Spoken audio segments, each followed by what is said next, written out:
ovo. Não, eu vou te fazer a pergunta. Ela Quem não nasceu primeiro? produz. Quem nasceu primeiro? Entende? Um homem ou a mulher? Não, você Quem procura... nasceu primeiro? A por- galinha ou o ovo? Não, você procura primeiramente também se quem nasceu primeiro. Se for a galinha, foi o ovo. Eu já estou explicando do começo da vida eterna, pode ser até do mosquito, mas presta atenção. Mas aí eu respondi para você. Não, Agora eu vou responder a última. Certo. Ó, o galo e a galinha, se não tiver o galo, ela produz do ovo. Do vento, aliás, entendeu? Do vento. Ela produz o ovo através do vento. Se ela tiver um galo para baixar ela produz o ovo e produz o pinto, entendeu? Mas quem descobriu Jesus foi a galinha ciscando. Olha, através de duas judeus e a galinha. O Jesus estava coberto debaixo de umas folhas e a galinha chegou, ciscou com os pés e descobriu Jesus, entendeu?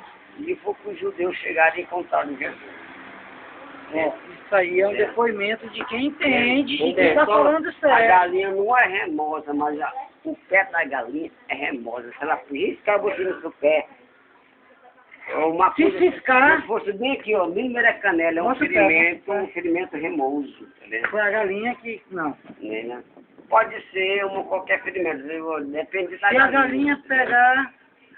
Azunhar, você vai matar uma galinha, se ela azunhar você em qualquer lugar com aquela unha, é remoso. É remoso, porque diz que não é a galinha, é o pé que é amaldiçoado. Isso foi um depoimento de quem? Como é seu nome? A gente come galinha, Mas não come o pé. A gente come galinha e come o pé, mas não é a galinha. Mas não dá uma infecção intestinal? Não deu intestinal não, senhor.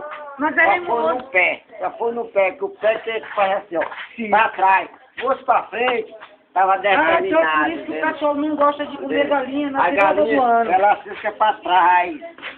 Entendendo? E tinha que ciscar pra onde? Ela Pra pra frente. trás mesmo, não pra Não, frente. só pode E pra ela trás. escolheu de Jesus. Ah, E por que a galinha, excelente. como é que a galinha se Tá me equilibra só em filmando, dois... tu tá falando.